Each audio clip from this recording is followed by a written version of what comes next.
Gordon of Ohio. Thank you, Mr. Chairman. Last month, David Weiss sent me 2 letters. In the first letter on June 7th, he said, I have been granted ultimate authority over the matter, including responsibility for deciding where, when, and whether to file charges. The quote that the ranking member just put up. Later that same month, he sent me the second letter where he said, no, I don't. No, I don't have that charging authority. So June 7th, he says, I'm the boss. I can do whatever I darn well want, file it wherever I want. And then June 30th, he says, no, I can't. What happened in between those 2 events? Your testimony went public. He goes, oh my goodness, I got to change my story because now the truth's coming out.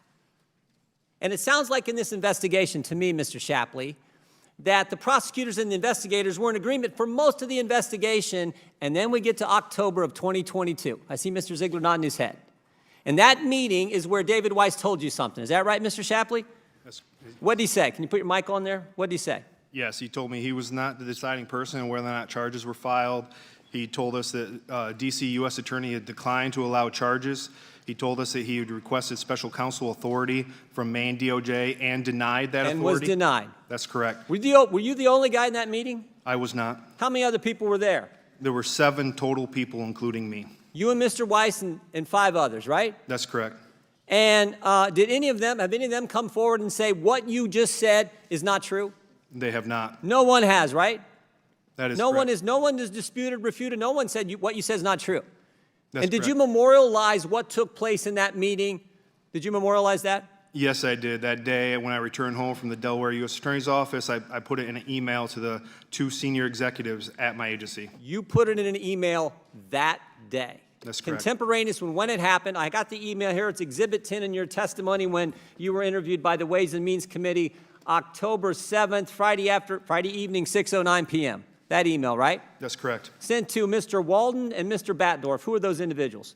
Mike Batdorf is the Director of Field Operations for Southern Division of IRCI, and Darrell Walden was the Special Agent in charge of the Washington, D.C. Field Office. These are your bosses, right? That's correct. Did Mr. Walden get back to you? Yes, he did. Remember what he said? He said, thanks, Gary, you covered it all. You covered it all. He didn't say, thanks, Gary, but you're wrong, that's not what happened. He affirmed what you said. You covered it all, and you laid it out. You spelled out just what you told me a few minutes ago, right?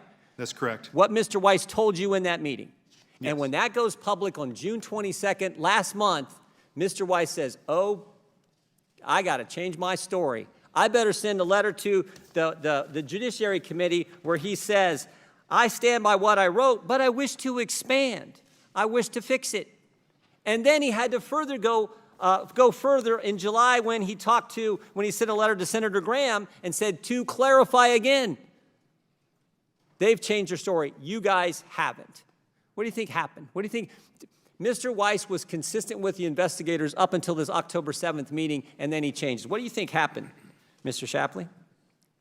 I mean, I don't know what happened internal at Department of Justice, but what I can say is that the story has been changing from Department of Justice and U.S. Attorney Weiss, and I think the only person that's really had any documents that have been corroborated are my own.